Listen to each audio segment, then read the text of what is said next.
पुराने ज़माने की बात है।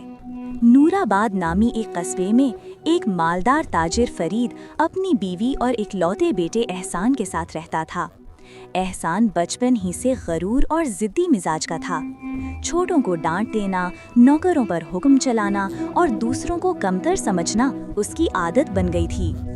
एक दिन माँ ने प्यार से कहा, बेटा अब शादी कर लो, तुम्हें एक हमसफर की ज़रूरत है। एहसान ने गरूर से हंसते हुए जवाब दिया, शादी तो करूंगा मगर एक शर्त पर, मेरी बीवी को रोज मेरे हाथ से 100 जूते खाने होंगे। ये सुनकर माँ बाप के चेहरे उतर गए, सब हैरान, सब खामोश। कुछ दिन बाद एक ताजिर अपनी बेटी के लिए रिश्ता लेकर आया। एहसान ने वही अजीब शर्त रखी, सब इनकार कर गए, मगर उसकी बेटी सीमा बोली, मैं इसी एहसान से निकाह करूंगी। माँ बाप ने रोका, समझाया, मगर सीमा ना मानी। यूं शादी हो गई। पहली रात एहसान जूता उठाकर आया। सीमा मुस्कुराई और नरमी से बोली, मारना है तो मारो, मगर पहले ये बताओ, जब तक मैं तुम्हारी कमाई से कुछ ना खाऊं, तुम्हें मुझ पर हाथ उठाने का हक कैसे मिला? पहले खुद कुछ कमा कर दिखाओ। ये सुनकर एहसान के चेहरे का गरूर मांद पड़ गया। खामोशी छा गई। अगले दिन उसने अपने वालिद से इजाज़त ली और तिजारत के लिए जहाज़ पर सवार हो गया। रास्ते में वो एक शहर पहुंचा, ठग नगर। आखिर में एक खूबसूरत मगर चालाक औरत जुमर्रद उससे मिली।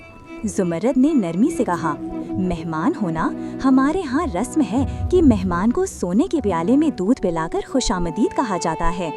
एहसान ने मुस्कुराकर हाँ में सर हिलाया। जुमर्रद ने दूध लाया। एहसान ने पूरा प्याला पी लिया और प्याला जमीन पर रख दिया। इतने में एक बिल्ली आई, प्याला मुंह में दबाया और दौड़ती हुई चली गई। जुमर्रद अचानक चीख उठी, मेरा सोने का प्याला वापस करो।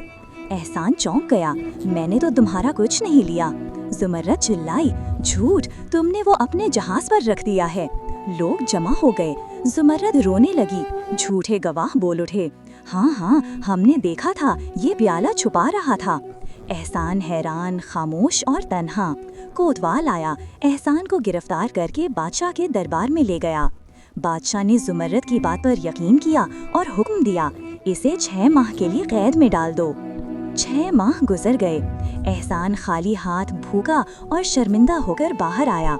रास्ते में एक गाने वाले ने कहा, मेरे साथ रहो, औरत का भेस बना लो, कुछ रोजी कमा लो। एहसान के पास कोई रास्ता ना था, वो मान गया।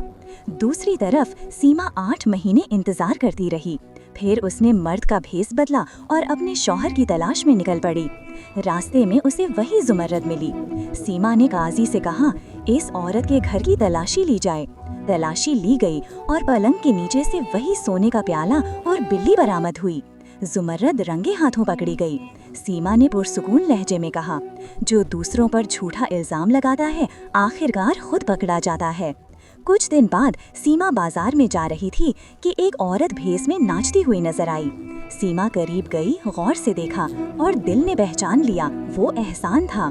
सीमा ने उसे अपने जहाज पर बुलाया, नहलाया, मर्दों के कपड़े पहनाए और कहा, अब तुम ये जहाज संभालो, मैं 10 दिन के लिए जा रही हूँ।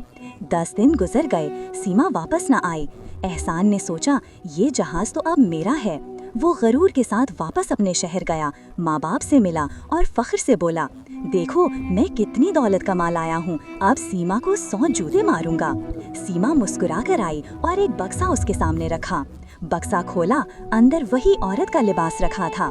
सीमा ने नरमी से कहा, याद है जिसने तुम्हें जिल्लत से निकाला, वो मैं ही थी। एहसान के आंसू निकल आए। वो बोला, मुझे माफ कर दो सीमा, मैं शर्मिंदा हूँ। सीमा ने हंसते हुए कहा, तो अब 100 जूते? एहसान मुस्कुराकर बोला, अब तो रोज मार लो, बस प्यार से। तो यूं गरूर पिघल गया, मोहब्बत जीत गई और दोनों ने बाकी जिंदगी सुकून और खुशी के साथ गुजारी।